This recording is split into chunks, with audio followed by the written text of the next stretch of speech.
So this is probably the millionth take I've tried on this video, because this is a subject that's very difficult for me to discuss, and I think it's very difficult for a lot of other gay men to discuss, but it warrants discussion nevertheless. I guess the reason why I wanted to talk about this is because I read an article titled The Epidemic of Gay Loneliness, and it really touched on a lot of subjects that I can relate to in multiple different ways, and I think a lot of other gay men can relate to this as well.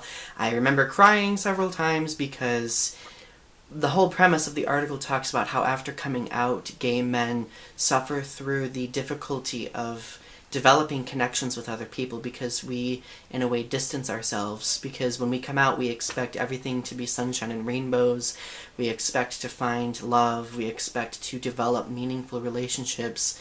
But when we don't, we reduce ourselves to sex, because in a lot of ways, for many gay men, sex is our only way of experiencing any type of release or any type of feeling or intimate investment with someone else. And we feel that, we try to achieve at least that, because it reminds us that at least we're still feeling, at least we're human in some way. And it really hit me because I've been there. When I first came out, I was such a romantic. I wanted nothing more than to find that true love, like you find in Disney movies. I wanted nothing more than to experience that.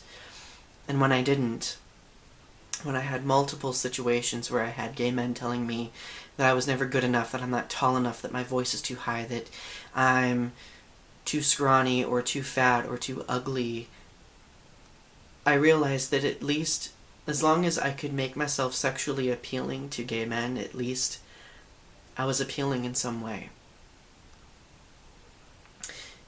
And this article really captured that depth of difficulty, and it shares a variety of stories that other gay men have shared about this type of thing. And the first one that I wanted to touch on was the story of Adam, and this article by Mike Hobbs says, and quote, "He came out at 16, then graduated, then moved to San Francisco and started working in HIV prevention.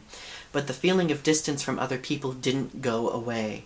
So he treated it, he says, with lots and lots of sex. It's our most accessible resource in the gay community to convince yourself that if you're having sex with someone, you're having an intimate moment, which eventually ends up being a crutch." And I cannot emphasize how true that is, because on multiple occasions, myself, I've done that, and I know many other gay men who have done that. If we don't have any sexual worth, that means we have zero worth. And that's a very unfortunate mindset to have, but we get so discouraged and distanced that that mindset is the only thing that helps us maintain any sort of connection with other people. And it goes further on to say later on in the article that, quote, "Every gay man I know carries around a mental portfolio of all the shitty things other gay men have said and done to him." And I cannot emphasize how true that is, because, I mean, like I mentioned a few moments ago, I've had gay men tell me all of those different things. I've had a person go as far as even telling me, well, if I was going to rape you, I would have done so already, because since I am a survivor of sexual assault, I've made it kind of my mission to inform other men about my experiences, because sex is a very sacred thing to me. Don't get me wrong, I love it like anyone else does.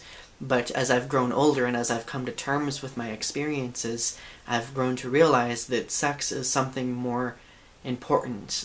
That it needs to be done when there is a deeper emotional investment. But still, that worry still exists that a gay person's going to discredit or invalidate me based on that concern, or based on the whole idea that I don't do the whole casual sex thing anymore. And I feel like that a lot of this difficulty, this shallowness within the gay community especially, centers on the whole masculine-feminine dynamic. Feminine gay men are often vilified, invalidated, and treated as though they are unworthy, while masculine gay men are glorified, and most gay men want to aspire to be masculine or be with someone who is masculine, and when they don't, they end up falling by the wayside. And the article goes as far as saying that, Quote, "This helps explain the pervasive stigma against feminine guys in the gay community. According to Dane Wicker, a clinical psychologist and researcher at Duke, most gay men report that they want to date someone masculine and that they wish they acted more masculine themselves. Maybe that's because historically masculine men have been more able to blend into straight society, or maybe it's internalized homophobia.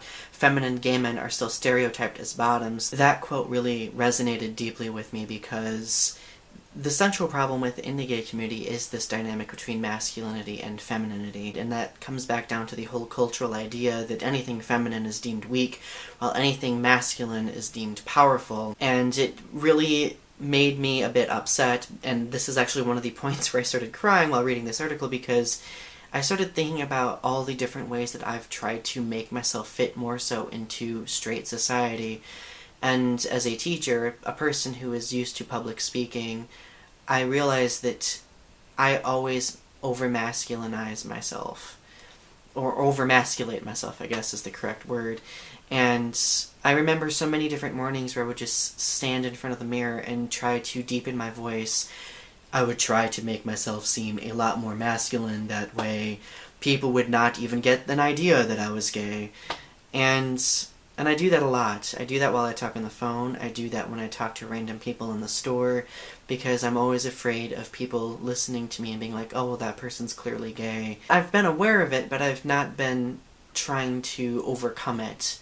Overcoming that need to cover myself up, to disguise myself to other people because of the perceived social unacceptability of not sounding manly enough. I feel like the casualness of the sexual interactions, or the interactions in general between gay people, contribute a lot to this. And the article touches on that a lot too. It talks about how instead of going to bars and clubs or bathhouses like it used to be, gay people meet each other now through using dating websites or apps, notably apps like Grindr. And it says, quote, that but the real effect of the apps is quieter, less remarked upon, and in a way more profound. For many of us, they have become the primary way we interact with other gay people. It's a more discreet way of meeting gay people, and it's a more socially acceptable way of conveniently having access to that sexual release, which is why I feel like it is so profound right now.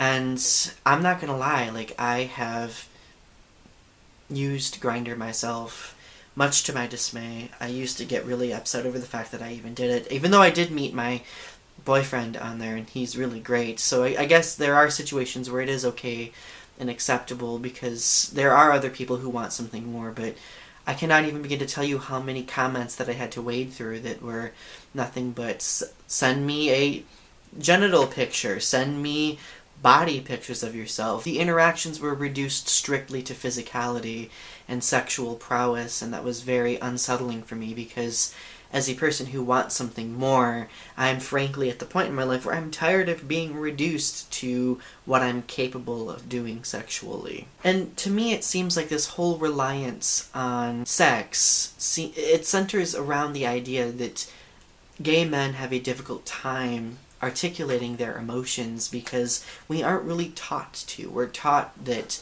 it's unacceptable for men to express emotions. It's unacceptable for us to seek out anything that's deeper than that physical release.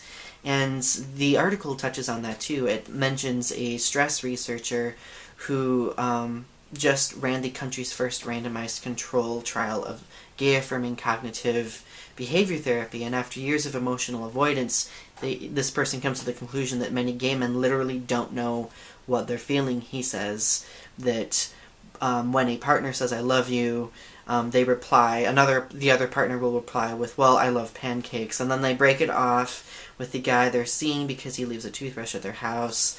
Or like a lot of guys I talked to, and I'm referring to the person in this quote, they have unprotected sex with someone they've never met because they don't know how to listen to their own trepidation. The whole idea of introspection and listening to one's inner voice is completely cast away with gay men because we're not taught to listen to that. We're not taught to heed those emotional warnings.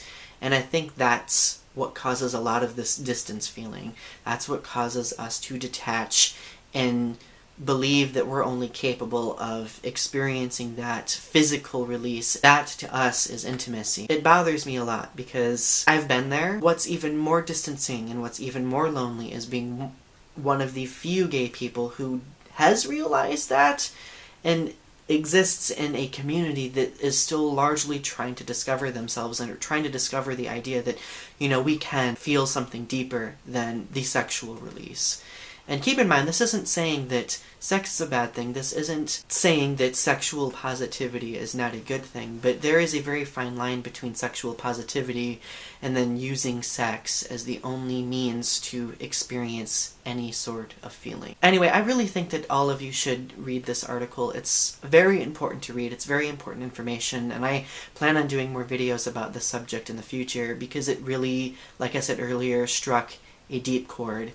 And I want other gay people to not struggle as much with developing deeper connections. And, I mean, to this day, I still struggle with it. But I guess my question is, how do we overcome that struggle? How do we not distance ourselves? And how do we start telling ourselves that it's okay to cultivate those deeper, meaningful relationships? That it is possible for us to experience something deeper? I guess the only answer that I have found up until this point is talking about it. Talking about it is the first step in acknowledging that a problem exists. And maybe our community can do some healing with regard to that. Anyway, if you guys like this video, please subscribe to my channel. Like my video, share your thoughts in the comment section below. Now that this conversation is being made, I do feel that we can fix this, that we can make strides in overcoming this type of problem. Anyway, thank you.